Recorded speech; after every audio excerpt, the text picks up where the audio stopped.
Inaugural podcast. Welcome to the inaugural podcast. We don't know if we're quite on yet, so I'll say it for a third time. One more.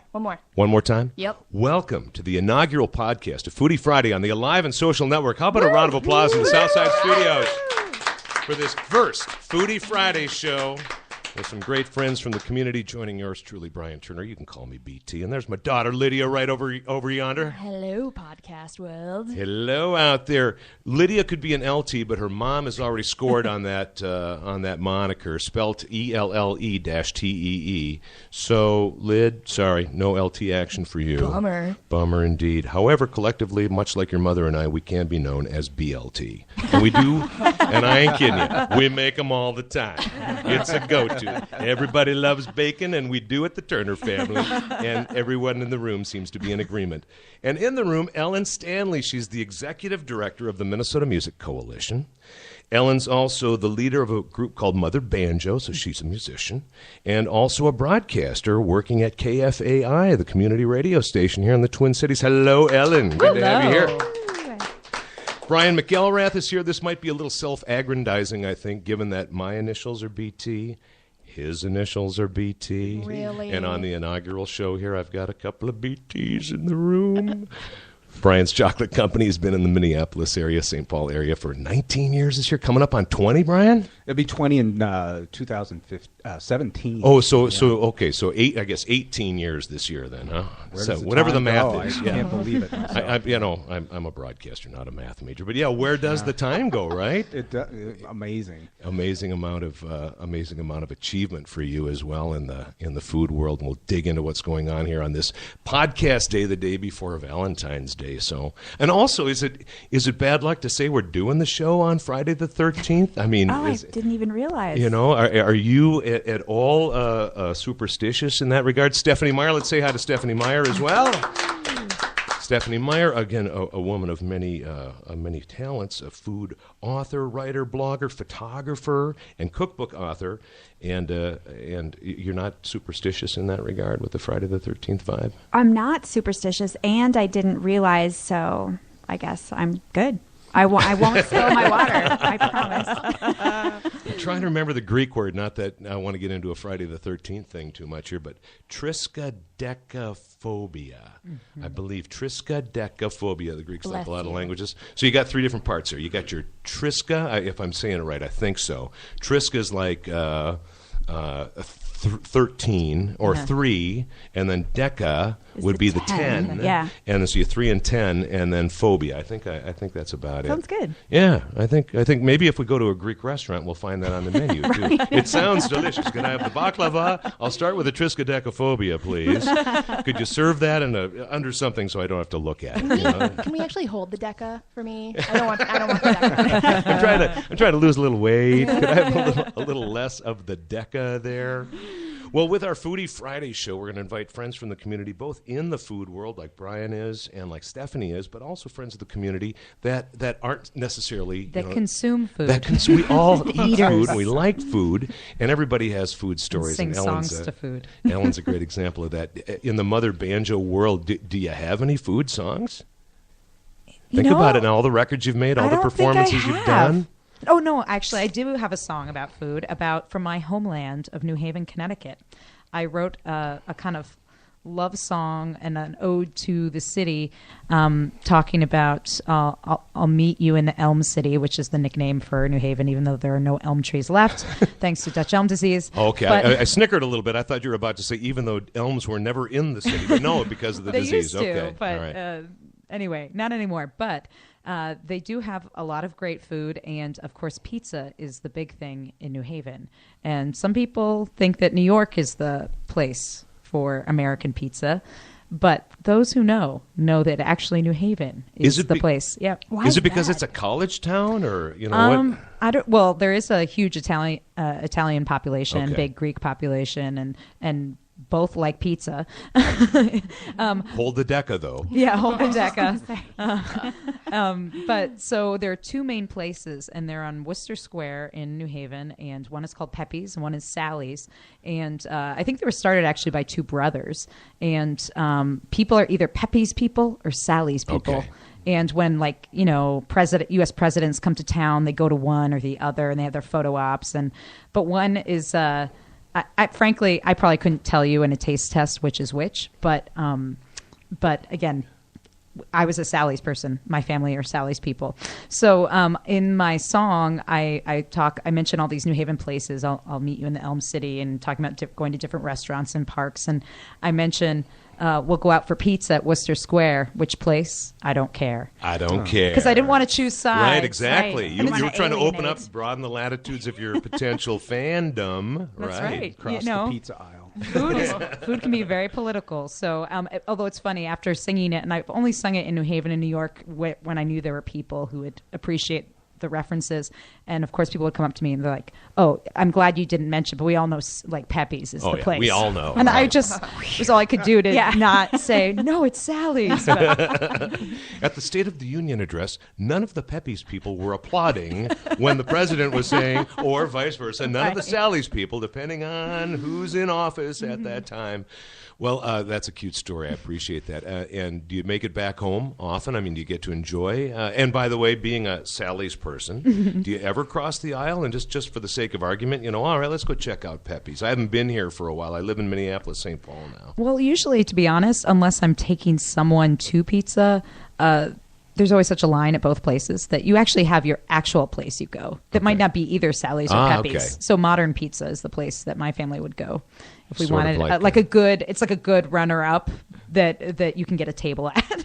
In Minnesota parlance, the Jesse Ventura independent candidate of pizza, going back a few years, the John Anderson right. of presidential pizza nominees. Yeah, exactly. So you can stay removed from the fray. That's right. Good to have you all here. Appreciate it. Brian, day before Valentine's Day here. I mean, I'm really appreciative of you being here. It would be, in my estimation, that this would be sort of a busy week or a couple of weeks for you, cranking, in the chocolate world. Yeah, and Valentine's Day comes right on the heels of holiday, which is really our peak season, and so it's always tight. And we're tired from cranking through holiday. And the next thing we've got coming down the pike is Mother's Day and Easter and that sort of thing. And Valentine's Day is quick. 70% of the purchases are made on Valentine's Day. Oh, no kidding. Well, who's shopping? It's right. Yeah. But that makes it tough for the retailers and for us too. When does the holiday part of this whole narrative crank up for you? Does that start like September 1st, day after Labor Day? I mean, are you already getting ready for that big push, or is it even before that?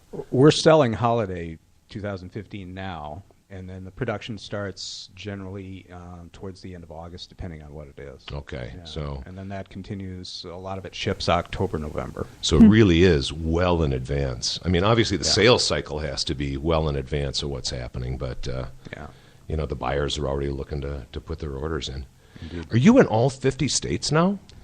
Probably not all 50, but pretty close to half of them, I'd say. So we've got a lot of opportunity out there. We recently started working with some people who cover what we call the Great Lakes from our wholesale standpoint. So we're expanding and growing and looking to do some new things in 2015.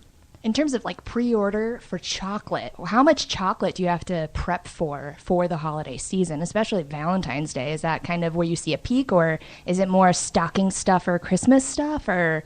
It's generally, the holiday season is the biggest point, and I think Easter's second. Valentine's Day is about 15 to 20%. Okay. In our category. Every year when I do a State Fair broadcast and Princess Kay of the Milky Way comes by, sure, I always have to ask, now be honest, I say, truly honest, are you lactose intolerant? Has anyone ever said yes? Brian, thankfully no, Okay. and I think it may be a requirement on the if I were application. Princess Kay, I would just lie at that point. I eat butter every day. Any allergies in the chocolate world for you, chocolatier Brian McElrath? Personally speaking, no. All right. Personally speaking, it's a wide worried. open range for me. But that's very timely. One of the things that we're working on for 2015 is kind of coming into the modern era. Non-GMO allergens are a big thing. Sure. Non-GMO, dairy-free, gluten-free, all of those issues, and they apply to chocolate as well. So. Oh, I would love to have had. Well, I have followed a diet for the last year because I have autoimmune thyroid disease. So I followed an elimination diet for a period of time that meant I didn't have chocolate for a while, and I'm happy to report that I'm having it again. And I couldn't have dairy for a while, which really limits the chocolate that you can have. It exists, but not really good stuff. So it was. I'm happy to report I can eat BT McElrath chocolate again. So I'm a Sheldon Dog fan. So yeah, dairy's back and chocolate are back. I'm really happy. So I want to go off on a quick tangent now that you brought that up. So you had to eliminate for a certain amount of time certain foods so that you could really detect whether or not that was causing the problem for you. So you had to lay off for a stretch and then reintroduce it and see if something happened? Exactly. Okay. I wasn't super suspicious of chocolate, but I did it because that was this protocol. I was pretty sure what I knew what it was. The thing that I really was having the most problems with it and that I didn't know was nightshade vegetables. And that's a big issue for people with autoimmune disease. What does nightshade what does that entail? It's a family of plants, and it's potatoes, tomatoes, chilies, and eggplants. And it's so sad. It is. It's Those really are some of the tough. best. I know. And it's also in everything. Like if you go to a restaurant and you realize every dish has paprika or some sort of, jalapeno garnish or chili flake. I mean, obviously those are just go-to seasonings. Yeah. And that's almost been the trickiest thing. And I thought, once I have dairy back, that'll be so much easier. But it's actually nightshades are the toughest. And I just can't do it. I keep, there is a period of healing that happens. And, that's why I've been successfully able to eat some things that I couldn't before. But every time I try nightshades, it's a joint, really pretty debilitating joint pain issue. Okay. So, yeah, can't kind of cheat. Plus, they kind of just sound ominous. Nightshade. Well, they are. I mean, it's a family of plants that's pretty toxic. It includes tobacco, but it also includes belladonna. So there are most of the nightshade plants are actually really toxic. So a lot of people have problems with the family of plants. Yeah. Potatoes tend to be the most benign. Got to hang back from the belladonna in general. In general, yeah. If we want just a podcast, in general, right? There's a few nights, when you want to go cut loose and have some fun, and you just weave a little belladonna into the menu plan. And potatoes. Yeah, And potatoes. Well, it's a two-part plan because you weave the belladonna in with a trip to the ER. Is how that works. But it was fun, Oh, the sights you can behold when you're on a little belladonna. Oh my goodness, and the sweats—they just feel just amazing. You're speaking from good experience. I can tell. They're just amazing. Not quite as amazing as a BT McElrath chocolate 18 years ago. How'd this whole thing get started for you? I mean, were you a chocolate fan as a kid, and that's how it grew into something that you wanted to turn into a business, Brian? Yeah, I'm someone with a lifelong interest in food. I just was fortunate. I always knew what I wanted to do, and part of my culinary training was European pastries, and chocolates were a component of that as well. And that's where I was really bitten by the chocolate bug. And I followed my culinary career, however, through working in fine dining and eating casual, that sort of thing.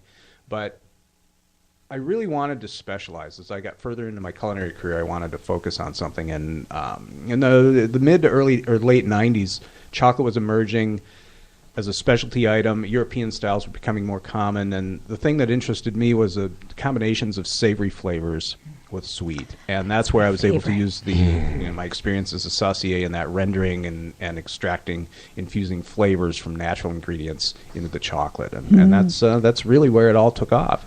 In the culinary world, that was your specific purview. You were a saucier. It was one of my main areas of interest, and it's something that I've always taken sort of the deconstructionist approach to cuisine. I was classically trained, and I like to use those techniques, but I also like to blend different cuisines and techniques. You mentioned the classical training. Was that schooling first for you then, back in the day, chef school, that sort of thing? I mean, Lydia and I were doing a little research just to give you some insight on Brian McElrath, and there's not a lot out there. Like the Kingsman, the English Secret Service movie with Colin Firth is opening in theaters, and we're kind of thinking maybe you're a part of this whole collective here because there's not much about Brian McKellar. There's things, but not low profile. Exactly, not as much as we might have thought, given an 18-year business and a prominent chocolate business, not only regionally but on a national level. Not much out there. Where'd you study? Where did it all start for you? I started at Votech in Rosemont. I grew up in Northfield, Minnesota, a small college town, and part of my culinary experience, there was a fine dining restaurant in Northfield, and they had French chefs and the whole kit and caboodle. So I was very fortunate as a teenager to work with European trained chefs and have that exposure. And then after spending some time at Rosemont, I kind of discovered it was a great basic program. It was very solid, but I wanted a little more gourmet experience. And I heard about a place called the California Culinary Academy in San Francisco, and it had been open for about 2 years when I applied. And so I moved out there and went to school. I spent about 2 years in school, working in Northern California for a while, and then came back home.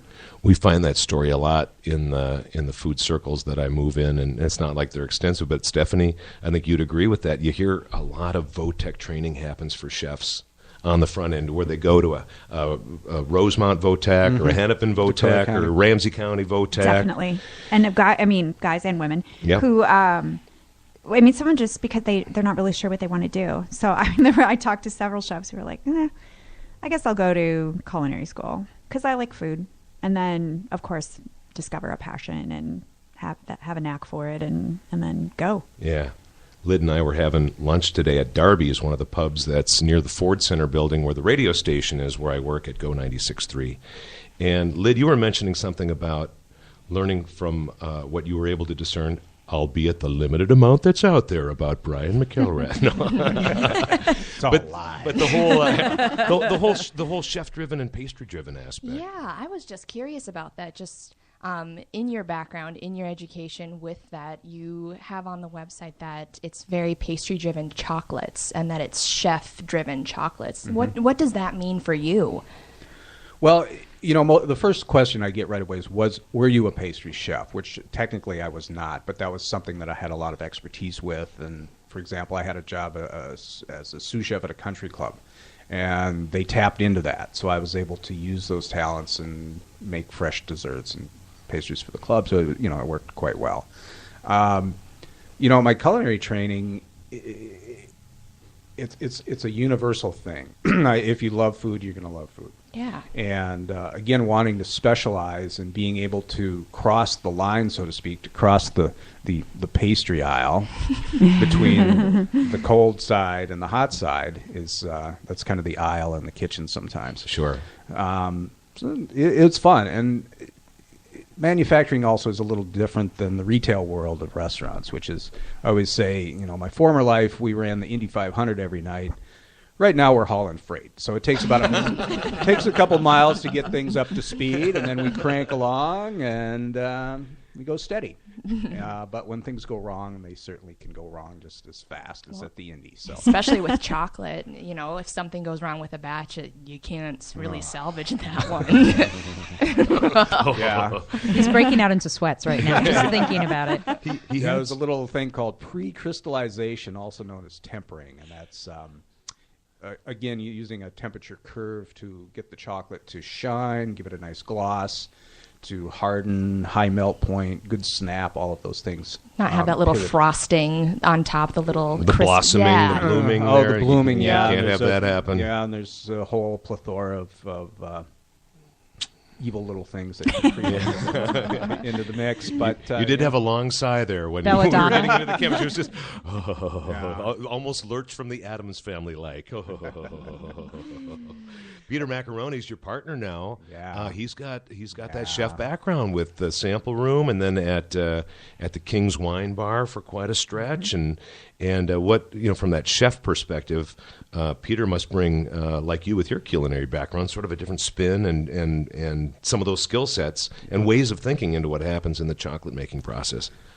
Peter's a great guy, and he's really a well-rounded guy. Super smart, extremely talented, easygoing guy, good to be around, and very curious, which to me, curiosity is the thing that drives passion. And you put those two together, That to me is a magical combination. Yeah, nice. Good to have you here, Brian. Congratulations on everything, all your successes over the years, and again on this day before Valentine's Day. In the midst of it, you're right in the scrum. I appreciate it. We're going to break the curse of the 13th. No Deca for you. No Deca for you. And no blooming today. Yeah, no blooming chocolate. Right. We'll make everything completely tempered, perfectly tempered. Bloomophobia. Yeah. It's Foodie Friday on the Alive and Social Network. I'm Brian Turner. You can call me BT. There's my co-host, my daughter Lydia Turner. Hello. Brian McElrath is here from BT McElrath Chocolatier, and Stephanie A. Meyer is here. She's not the author of the vampire books. No, Right. not that Stephanie Meyer. Unfortunately, Do for my people bank account. People confuse that sometimes, yeah? So often. Yep. Usually young women. Yeah. Like all across the globe. All across the globe. So, get, and if I ever am awakened by, I should just, turn my phone off, but I have a son who's a freshman in college, and so I can't let my phone be off because I worry about him. So if I get a Twitter notification in the middle of the night, I know that it's about Twilight, and it probably came from a young woman, probably in Asia, and I don't even, I wouldn't look at Twitter in the middle of the night anyway, but I do hear it, and then I think, oh, there's a Twilight tweet. And there it is. You just know. I just know. You just know. That's what it is. I usually retweet them, so sometimes they're just so good, and they're so earnest. I mean, these fans, they are pretty intense. Oh, so, sure. Yep. Oh, their love of Bella I know. and all things Twilight. I know. It's amazing. Well, you could work on selling them some Twin City Chef's Tables books, too. I know. So I haven't been able to connect the two quite yet, so. maybe we can work on that. We might have a little round table. know. How we can market better for Stephanie to all the Twilight fans Right. that are out there. We'll figure out some other ways. That should be my reply. This was my next book. You're begging for the next book. Here it is. Ellen Stanley here as well. She's the leader of Mother Banjo, KFAI radio host, executive director of the Minnesota Music Coalition. She's already shared some food stories out of New Haven, Connecticut with us as well. How long have you been living in this area now, Ellen? How long has this Minnesota area been your home? About 13 and a half years. Okay. 2001. Did you come here right from the East Coast and move here then? No, I had a 4-year stop in Ohio where I went to college at Oberlin College. And then I was in Chicago for a summer and moved out here. So, yeah, I thought I'd be here, a year or two. And behold, I was able to live away from New Haven pizza. So, although especially since Pizzeria Lola came on the scene, because when they first started, I don't know if you remember reading these articles when she first started, that she was quoted as saying she was modeling her pizzas after New Haven and New York style pizzas. Is that right? That's cool. So of course I went there with a whole crew of ex-New Haven people, and we had to judge. And how did she come out? Well, the sauce was very good, and the sauce to cheese ratio was much better. In other words, less cheese. But the biggest thing was the crust wasn't quite right. But Okay. it was still excellent pizza, and they also had a lot of specialty pizzas which were delicious, but not like, I just wanted anchovies, or pepperoni or Something that not a fried something that egg reminded on you my of, pizza. reminded you of the very classic nature of Right. pizza. You didn't want kimchi, even though that's amazing. Right. Right. And I actually, and my husband was with me, and he's from Iowa, and there's a pizza called the Iowan, and it had like prosciutto and arugula, I think, on it. And he was laughing. He's like, if it was really an Iowan, it would be like mayo and corn. Right. Or some loose meat. Yeah. Which wouldn't have been tasty at all. No. It would have been Iowan. What was your first food memory as a kid? Grandma, mom, dad. I mean, what really strikes you as being, for young Ellen, that first strong food memory? Did it involve chocolate? Well, chocolate was always a big part of my life. I think I have a bunch. I don't know which was my first. I have a lot of memories, of course, of avoiding lima beans. But in terms of foods that I loved, actually, a funny story from my youth is my grandfather was a great cook, a great chef, great baker. And they're kind of unusual for their time because my grandmother never cooked anything. She once tried making a pumpkin pie like an apple pie where she just cut up the pumpkin and put it in. So she... Not just the pumpkin meat, but everything. We're stumped. I mean, like my father says it wasn't very good. I never had to have that. But my grandfather was a great cook. And when one of the things that he liked to serve as like an appetizer when like the grandkids and everyone were over was something called Stanley Specials. And they are something very simple. And when I describe what it is, the chefs in the room are going to laugh. But I used to tell all my friends that my grandfather was such an amazing cook because he made these Stanley Specials. And they sound special. Just they were delicious. Because the word's in there, are. but just Stanley Specials just has a ring to it. I might have to go into the recipe. This is not very complicated. Okay, get a pan, like a baking sheet, and then put Triscuits. We're off to a great start. Then like cheddar, like a sharp cheddar, and not a fancy cheddar. I think it was like Kraft Cracker Barrel or something, And then like the orange one that comes in the red packaging, and he had a way of cutting it so you could get the right size slice of cheese. I think it was thirds. Anyway, so he'd put that on, and then pepperoni on top, and you bake it. It's amazing. It's a lot like pizza, actually. I was going to say, there's like a strong pizza theme here. Yes. And so that's Stanley Special. So it's like the dumbest thing he probably ever created in his life. But and then put his name on it. Yeah. So Stanley Specials. We still make them all the time. And we call them, of course, we call them Stanley Specials. That's what they are. Oh, yeah, I've spread them to Minnesota. I have a lot of friends who make Stanley Specials. So it's one of those recipes you really don't have to have anybody write it down for you because it's pretty easy to verbalize, too. Pretty easy. Not too tough. Oh, and then you bake it. I forgot that part. Right. Oh, you got it. Well, of course. Well, I mean, it would taste good if you just ate it, but the baking, of course, the melty is of course, and the kind of soaking into the Triscuit. Oh yeah, and the juice of the pepperoni totally oozing into it. It's fantastic. It sounds amazing. Grandma not cooking seems odd. Mm-hmm. I mean, actually, she was a great camper. So my grandmother was she was taught Latin at a girls' high school prep school. But in the summer, she worked at this camp for 30 years and brought like teenage girls on like canoeing and backpacking trips. And she was a very tough, small lady and a character. And she was great at cooking over the fire, but apparently not so in the domesticated world.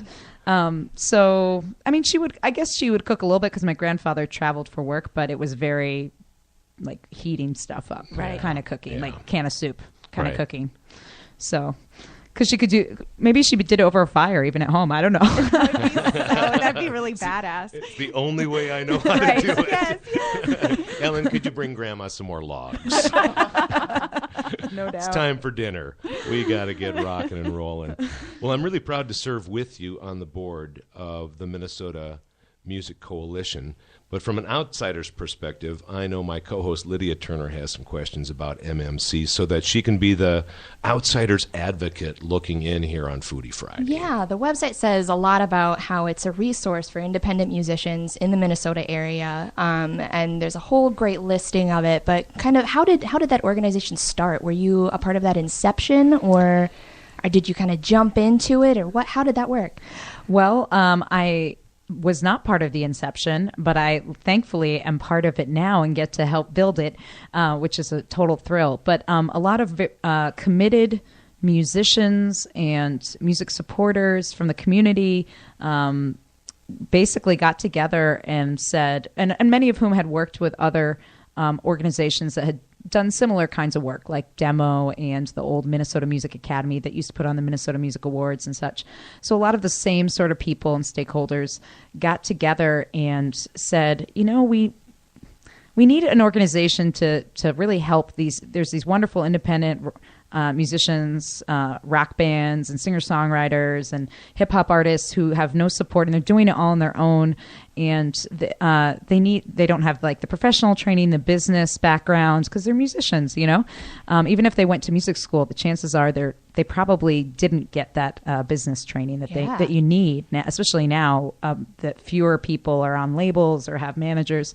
So these people basically just got together over donuts, is what I hear. That's the lore. The lore is they call it the donuts. They called it the donut summits or whatever. Something like that. And I think it's just because they ate donuts and had coffee. And then they just sort of brainstormed, like, what does the community need? And they formed the Minnesota Music Coalition 2010. So we're just starting to celebrate our 5th anniversary.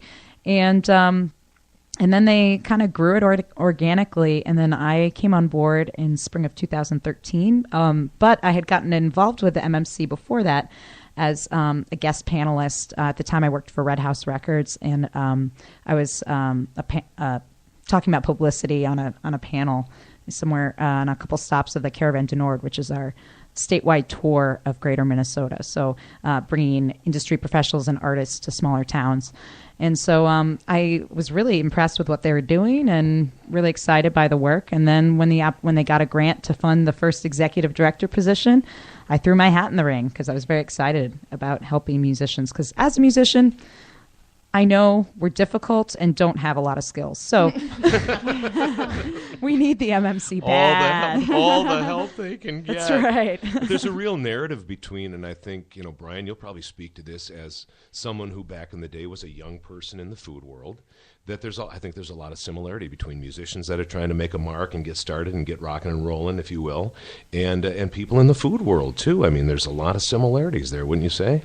It's creativity in a business setting, and that's there you go. That's always interesting. I can personally relate to that. Well, you bring up a really good point, because I think a lot of young musicians forget, and MMC is here to teach that too, is the business part of the creative world that you're in. And I think a lot of young cooks or chefs or whatever forget that part as well, that you if you're not making money, if you're not putting people in the seats and you're putting food on the plate that's going to bring people back that next time, you're not going to succeed. Yeah, it's something I struggle with for sure. Is the creativity piece, making something that's really you can really hang your hat on, but it's got to come in under cost. And make a little dough for the man. and in that case, you're the man. Pete and I are the men. You and Pete are the men, the collective men on that deal. Right on. Yeah. Right on. So with independent musicians that are coming in, they're looking at the Minnesota Music Coalition. What kind of resources are there offered? Is it, I had just a little tricky time trying to find any kind of links for it. You have a huge group of people that are involved with it. So is it more of like a mentorship, or is there some kind of apprenticing, or? Yeah, so we on the website, there is a page of resources, and those are things that we're referring to other organizations, other great people in town who do work for musicians. But our main programs are actually, we've several. The Caravan du Nord, which I mentioned, is a statewide tour, like a traveling showcase of Minnesota music, stopping in small towns across the state. And we've been doing that we're on our 5th year. This fall will be our 5th year. And so that's one of our programs, one of our longest running programs. Then we have the Minnesota Music Summit, which is coming up April 9th through 11th in St. Paul. And that's like a 3-day music conference festival of workshops, performances, networking opportunities, and speed mentoring sessions and concerts, so that people can, from around the region, can come together and meet each other, make those professional connections that you need. Then we have monthly workshops in the Twin Cities on, again, those topics, how to do your taxes, how to book a show. Affordable Care Act came into place, so how to find the right kind of insurance. Wellness topics. Wellness is a big thing. Actually, all these people are small little business people as musicians, little independent small businesses. That's right. And in fact, we're going to be doing a workshop coming up this spring, which for those interested in food and in diet and nutrition, we're going to be doing one about staying healthy on the road, which will include that conversation, right. Also staying fit on the road, stuff like that. So some of those challenges. And then we also do have a mentoring program where musicians get one-on-one. They get matched up with another artist or industry professional who can help them in the areas they want help in. So that's a really fabulous program that both the mentors and the mentees get a lot out of. And then we also do regular networking events, have presence at festivals, put on concerts. So any way we can fly the flag of Minnesota musicians of all ages, too. Well, speaking of concerts, we're doing the show, and you're hearing the stream if you're listening now live on February 13th, the day before Valentine's Day, and Friday the 13th, as we auspiciously pointed out earlier. But a week from tonight, Varsity Theater. That's right. A big Minnesota Music Coalition showcase. Give us some insight into that. It's going to be a great night. Yeah, it is. It's kind of the breakout, indie folk talents of the state. So we have John Mark Nelson, who's just amazing, plays a lot of instruments. He has like legions of devoted fans and beautiful songwriter. He'll be performing Communist Daughter, great indie rock band that tours nationally. In fact, they're coming from Chicago that day to play the show. For the show that night. Yeah, so they'll be rolling in to do that. And they've participated in our Caravan du Nord, as has John Mark Nelson. So it's also kind of like a coming home, bringing it all back home, in the words of Bob Dylan. And then I'm very excited about the gal opening is Holly Henry, and she was a finalist on The Voice, who lives in the Northfield area, I believe. And so she is going to be opening up the show. So we have 3 really great kind of younger acts, and the show is 16 plus, so high school kids can come on out for the show. Nice. And there's like student pricing, so it will be a fun night. And then we'll have a silent auction, and there's VIP tickets if people want to like meet the artists, and it's just going to be a wonderful thing. And all the proceeds are going to benefit our artist program. So it's like a win all across the board. It really is a great treat to see one of these shows, these showcase shows. But as you mentioned, that whole aspect of meeting other fellow-minded, like-minded souls in the music community, just like in the food community, people come together and share a few ideas, and maybe not get a chance to get too deeply into conversation because you're there to watch an artist that night. Just like at maybe a food event, you're there to enjoy the meals or whatever's being served up, or an Iron Chef type competition. But all that being said, you can meet a few folks and then get in touch later and share some more ideas thereafter. That's right. And I should say the VIP tickets include a pre-concert reception where there will be food from the Loring Pasta Bar. So, oh, yeah. They do a nice job there, too. So, yeah. So there's a little something for everyone, the foodies and the music lovers. Website is?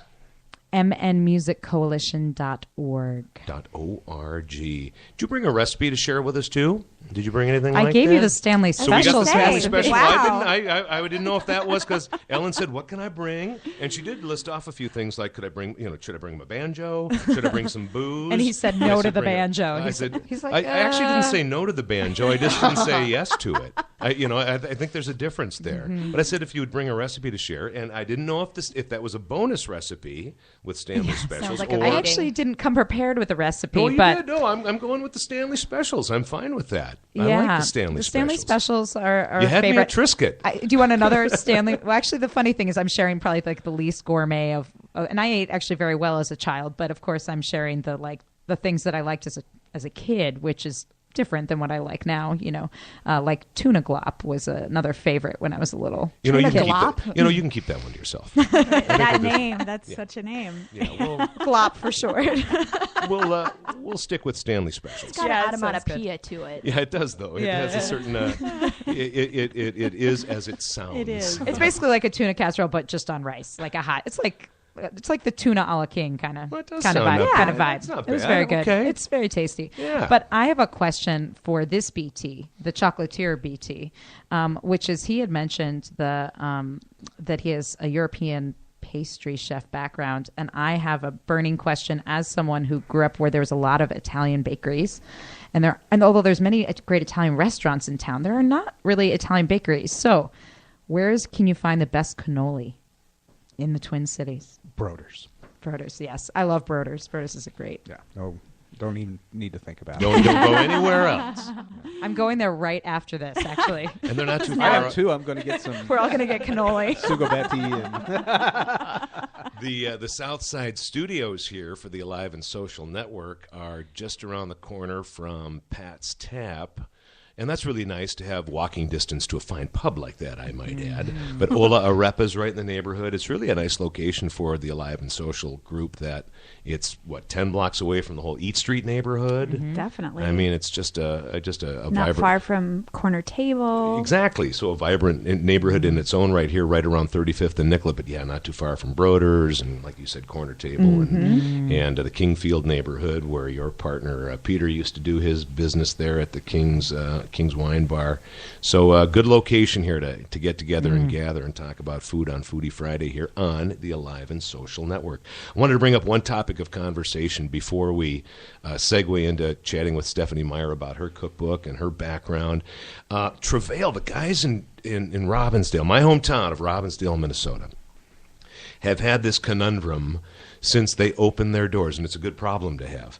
People lining up out the door, around the corner, just trying to get in to find a table, to get a table, to enjoy the wonderful gastronomy that they're putting on the plates at Travail. Top drawer stuff. I mean, they're known for the great food. I guess they're known also for that huge Kickstarter campaign that raised, about $250,000 to help them build their new location. And then those lines going out the door. So what these guys have done is they're implementing, much like airlines or hotels, a price structure whereby you'll be able to get literally a ticketed reservation for Travail. And they'll sell those tickets in advance. They're taking about 75% of their seats, and then leaving 25% available for walk-up. But you'll buy those ticketed seats in advance, and it'll be demand priced. So, like if you wanted to fly to Seattle today, the price of the ticket would be much higher than if you booked it a month ago. Mm-hmm. Same holds true if you wanted to get a seat at Travail on a Wednesday night for a 5-course meal, and it's $50 on a Wednesday night. On a Saturday night, 9 o'clock, it might be $95 or $100.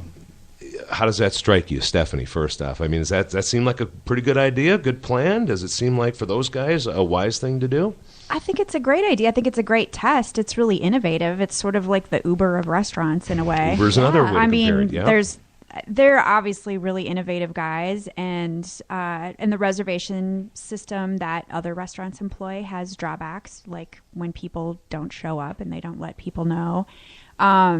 Which is I think it's worth a try. I think it'd be cool. And because the other thing that happens with them or other in-demand restaurants is that then everybody hears about the line and then they don't show up. And so then you end up with these two extremes and nothing in the middle. So you have either people lined up at the door, or you have, Tuesday night and nobody comes because they don't want to stand outside, or if it's a chilly day, they don't want to get stuck outside. So I don't know, why not? I think it sounds super cool. Travail plan, Ellen, what do you think? I think it's awesome. I think especially because I think a lot of people don't want to wait outside. So the idea that you could get a ticket and I kind of like it. It's actually like a music model. Like it's an event, I mean, and I think of eating as an event. And eating there is definitely an event. And I haven't been. I've only been hearing about it. Yeah, it's definitely a show as well as dining. Right. Yeah. So I mean, again, it's your entertainment. It's your night out. I mean, and I hear it's a long night out too. It's not short, right? Right. Well, and I think a part of that narrative too is that it sets what you're going to eat ahead of time. The menu's already set there for you, so you're paying ahead of time. You're going to pay for your drinks, for the experience. You're going to pay for your tip. Yeah. And if you're going to be going out anyway, you're going to be spending $100 on a dinner for 4 people. So why not tag on an extra $20 and make sure that you have your table? Brian McElrath, I got to think that from that business perspective, for a chef or a group of chefs as they are at Travail, that really helps you know what you're going to need to plan for. I mean, just like you guys taking orders now for holiday 2015, if you know in advance what's going on, it really helps to cut costs because you're not doing overages, buying too much chicken breast or whatever you got going on. It's really got to be helpful that way. It seems really thought through.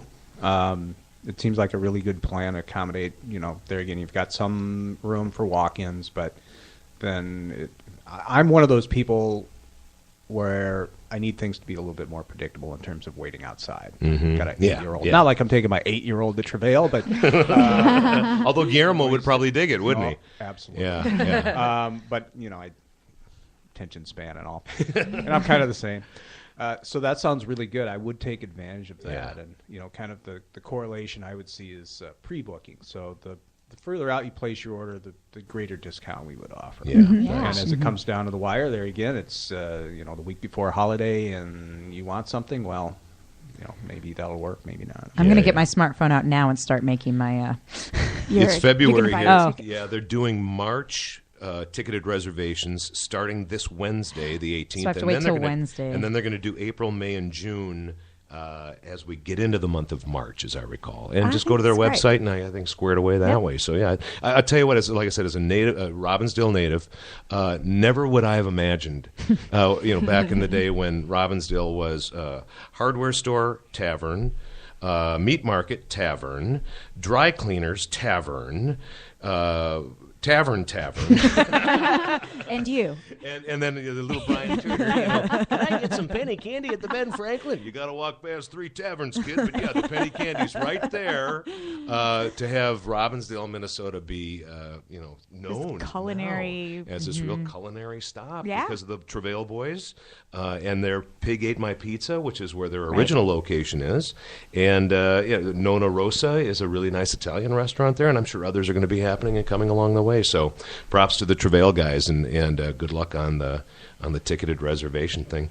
How about you, Stephanie A. Meyer, not the author of the vampire books, but That's why I put the A in there. Yeah, it you go. doesn't work, by the way. It doesn't. I mean, I tried to differentiate myself on Google. It's a total fail. Lydia, hold up that book so we can see it here in the room, because I don't know if Ellen or Brian have, but Twin Cities Chef Table. Stephanie Meyer is the author of this wonderful cookbook. How many chefs did you visit with to put this whole thing together? Well, it's about 60 restaurants, and then there are sidebars that include food trucks. So I definitely spoke with food truck chefs. So I guess somewhere between 60 and 70. How long a project was that for you? When did it start? Well, I started in September of last year in 2013, and then I turned in the manuscript completely, utterly, totally on Memorial Day of 2014. So I took 8 months. Was that including the photography as well? It was including the photography. So I did the photography on the front end, which was, I didn't know, I had no idea what the hell I was doing. So I, was totally winging it. This is the first book I've ever written. But I did the photography on the front end, and that turned out to be a great thing because I had these great conversations with the chefs while we were taking the pictures of the food.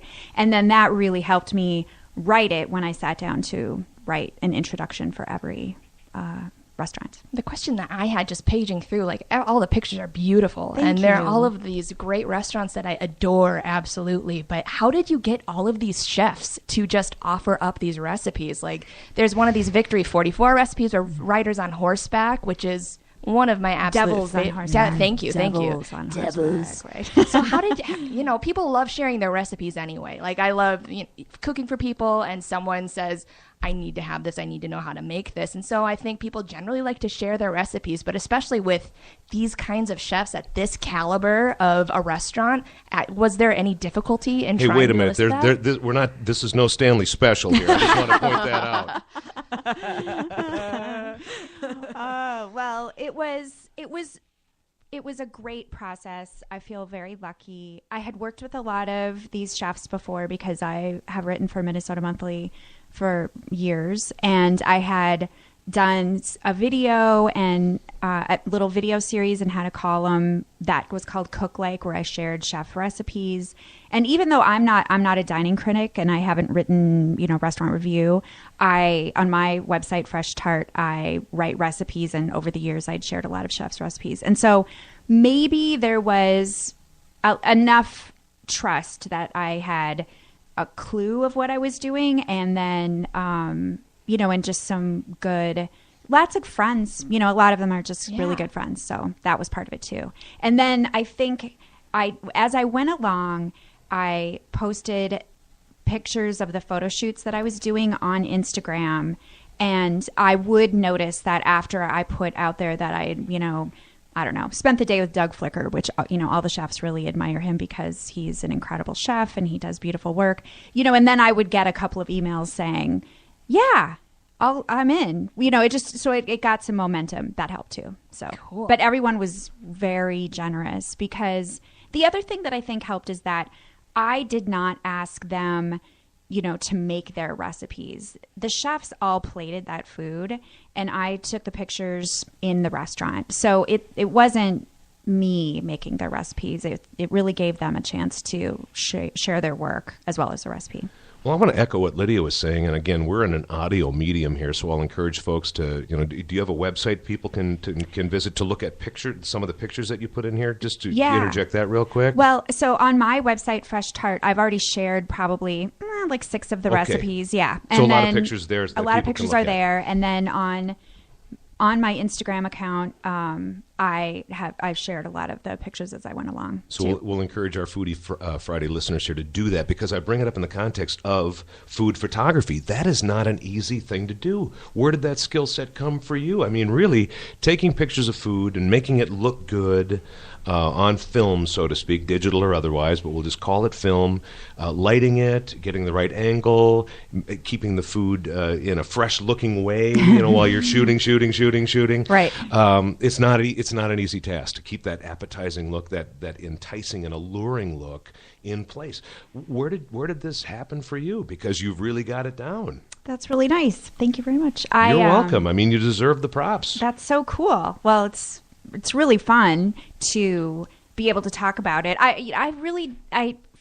If I'm completely honest, I pretty much really don't know what I'm doing, and I'm utterly and completely Welcome to our right. Foodie Friday show. That's the mantra with Brian Turner and Lydia Turner. We really don't know what we're doing. We're showing up and the mics are on.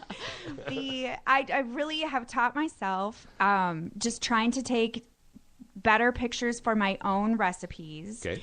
And just messing around, and then actually making a decision that, I'm not going to make my living as a food photographer, so I don't actually own all that equipment.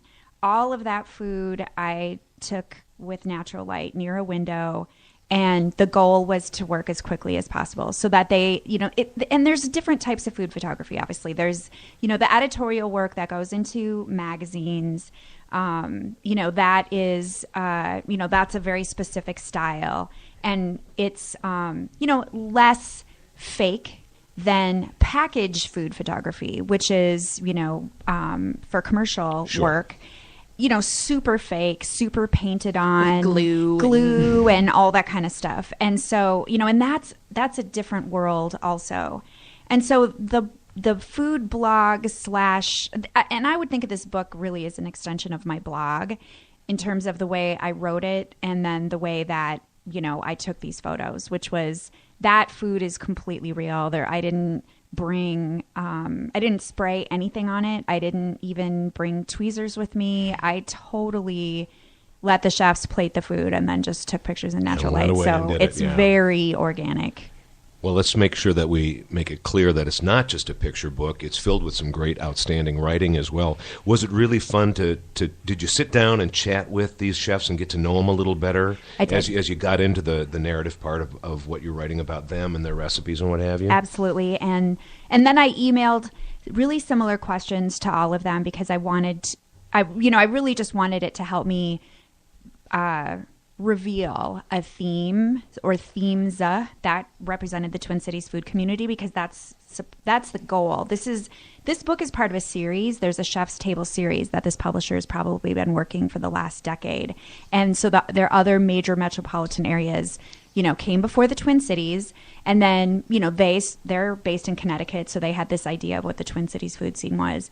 And then, it was really up to me to nail that down, right, and to say what it was from my perspective, but also from our collective perspective, all of us who love restaurants in the Twin Cities.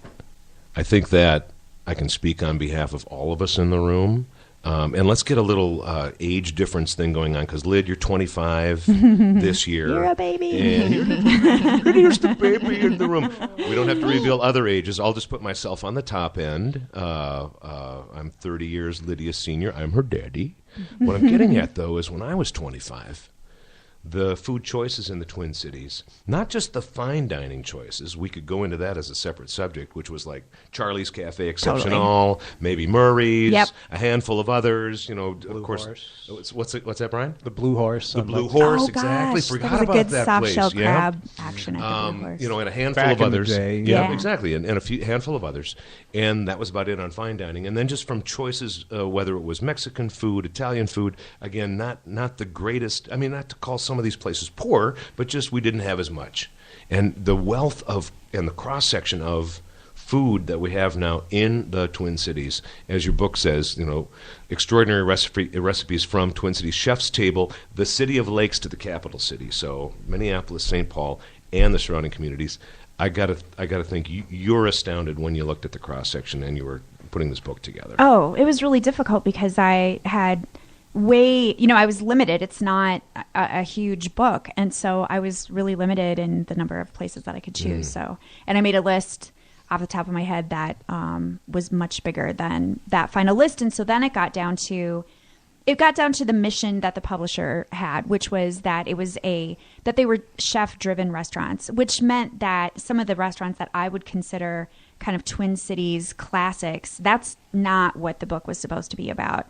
And so that had to get kind of pared away, and it helped, it obviously helped to have a pretty clear idea of what this series has been and what it was supposed to be. Like you said, chef-driven. Chef-driven, that really, that made it a lot easier to choose. And then, farm to table, their idea on the East Coast of what the Minnesota food scene is, farm to table. I feel like we're actually evolving past that, but, that gave another, it just gave me something else to sort of hang on to in terms of eliminating. It was more about eliminating than including. So, right on. Yeah.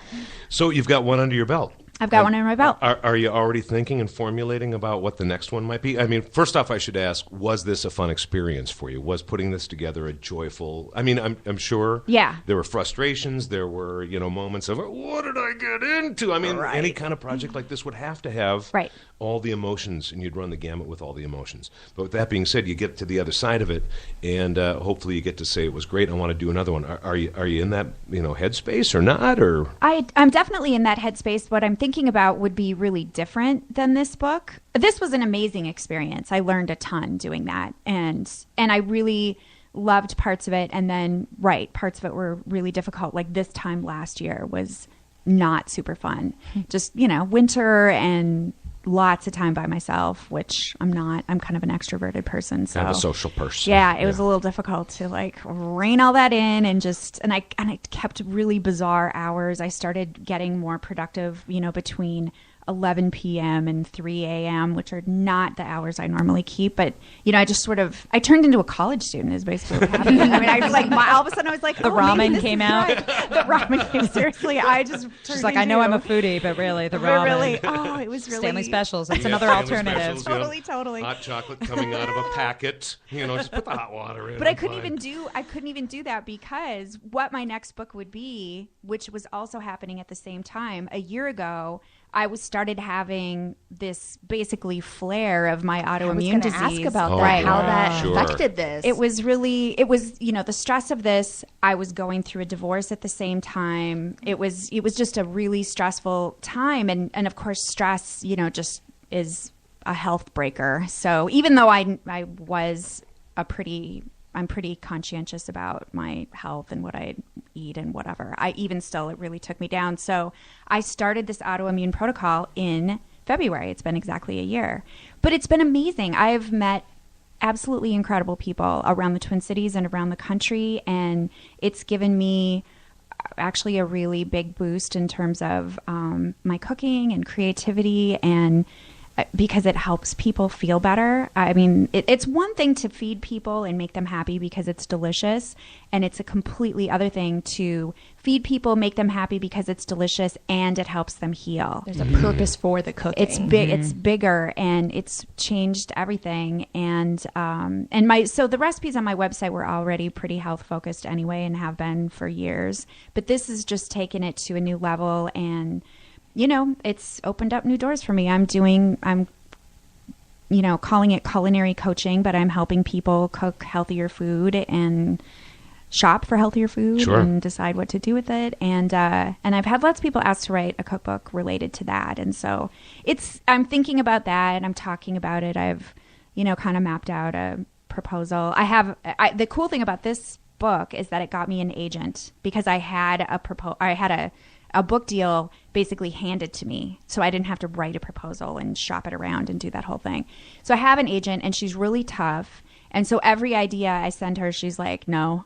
But that's good because, and she keeps saying, I'm just going to keep doing this until you refine and refine and refine. And then I say, okay, that's something that I think I can sell. So. And that's what you want, is somebody not only tough fighting for you on the outside, but tough making sure that what you're putting, out yourself. Yes, that it could actually, and that it'll, that it'll have enough of a niche and that I can sell the thing. I mean, that was kind of partially the point. So. Again, the food world's like the music world because bands do that. They challenge each other. Yeah. And Brian McElrath here with his partner Peter Macaroni and your late wife Christine. You guys, I'm sure, challenged each other and shared ideas that were all about making yourself do a better job. Yep. And being all part of a bigger, broader narrative for you, no matter what you're doing, food-wise, music-wise, or otherwise.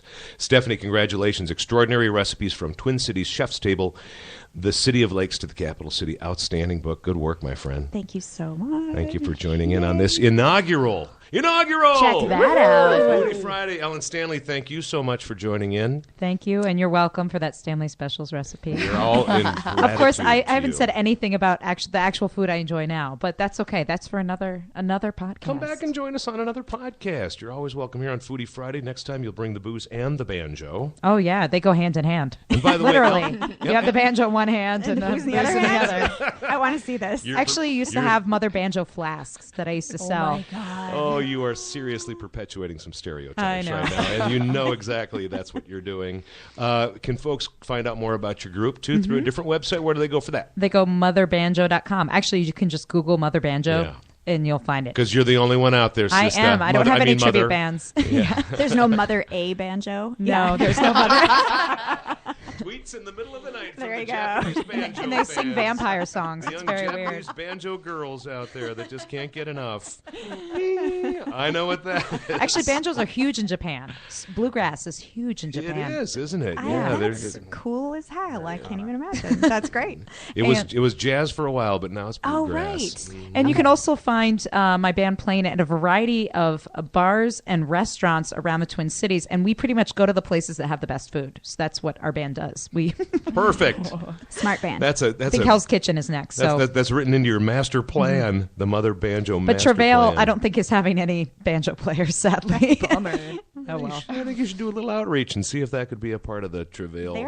They would. I mean, have you seen their calendar? They seem pretty open to just about Yeah, anything. put some fun ideas There out you there. go. They probably wouldn't comp my meal though. Probably, I'm Well. guessing. Made a nice cardboard sign. We'll banjo for Travail food. Maybe that could take you over the top there. And 18 years strong, BT McElrath chocolatier. How much chocolate did you guys crank out just last year alone? Somewhere in the £250,000 pounds, something like that? 200,000 pounds, maybe?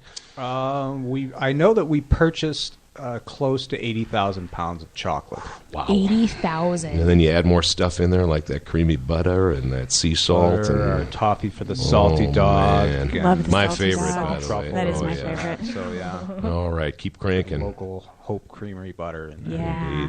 Everyone starts cooing. I know. I just got to Love put in a Hope plug Creamery for butter. my BT chocolate bar, buttered toast. It's Love it. Levain You know I breadcrumbs love from the that. Rustica Bakery, drenched in milk chocolate.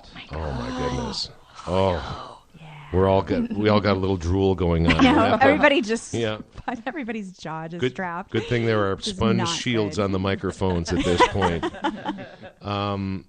Appreciate you being here, Brian. All the best to you. Always a pleasure to see you. He and I have a running joke that since our initials are both BT and I work mostly in media and he works in chocolate, that we owe each other a nickel for every time I've used BT on the air and every time he sold a chocolate bar. And I don't know. I think we're probably about even in the usage. So our nickels are even up. And it's always a pleasure to see you. Thanks for being here, man. Appreciate you having me, and best of luck. Thank you very much.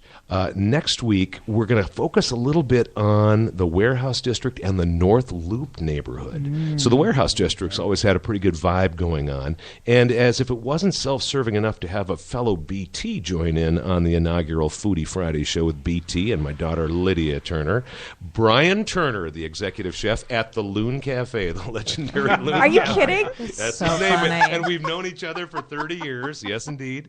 He's another, there's more than one of us out there. Brian Turner, executive chef at the Loon, and where Lyd and I had lunch before the show today. Marcus Dorn, the co-owner of Darby's Pub, where we've done some Minnesota Music Coalition events as well. Darby's Pub in the North Loop neighborhood. He and others joining in on our next Foodie Friday on the Alive and Social Network. How about a round of applause for each other here in the room of the Southside Studios in South Minneapolis. Visit aliveandsocial.com to learn more, and we'll see you next week. Thanks, Lyd. Hey, thanks, Dad.